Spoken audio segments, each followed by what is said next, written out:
मेरी तो आंख लग गई थी। अभी तक तुमने मेरा काम मुकम्मल नहीं किया, और ये क्या, मेरी हैंड फ्री तुमने काट दी है।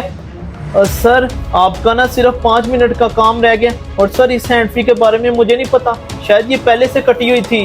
क्या मतलब तुम्हारा? तुमने मुझे बेवकूफ समझा हुआ है? जब मैं इधर बैठा मैंने म्यूजिक ऑन किया तब मेरी हैंड फ्री सही सलामत थी। तुमने मेरी हैंड फ्री के साथ कुछ किया है?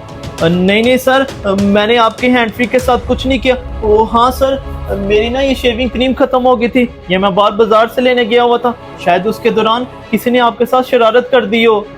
अच्छा चलो ठीक है, तुम फिर जल्दी मेरा काम करो, मैंने जरूरी काम भी जाना है।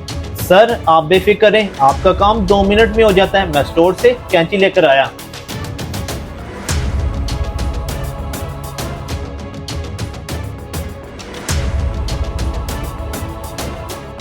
हेलो, मैंने प्लान के मुताबिक अपना काम कर दिए। तुम जितना जल्द हो सके दुकान पर पहुंचो।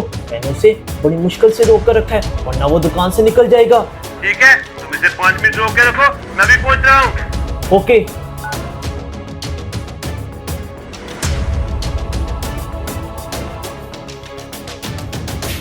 तुम मुझे इधर छोड़कर किधर चले गए थे? मुझे अब इधर से कोई काम नहीं करवाना। तुम्हें बोला भी था कि मैं लेट हो रहा हूँ। सर 2 मिनट रुके तो सही, सर 2 मिनट में आपका काम हो जाता है। रुक जा तेरी, तुझे बड़ी जल्दी है जाने की, मैं तुझे भी जाने देता हूँ। तूने क्या समझा था कि तू मेरा मोबाइल निकाल लेगा, वो मुझे खबर तक नहीं होगी। नहीं नहीं सर, मैंने आपको कोई मोबाइल नहीं निकाला।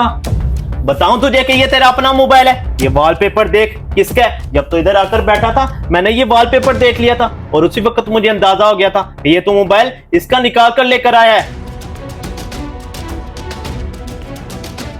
ये क्या, ये वॉलपेपर तो हवलदार नदीम का लगा हुआ है, और ये मोबाइल भी उसी का लग रहा है। मुझे लगता है कि ये लड़का उसका मोबाइल निकाल कर ले आया। अभी हवलदार नदीम को इसके बारे में फौरन इतला करता हूँ।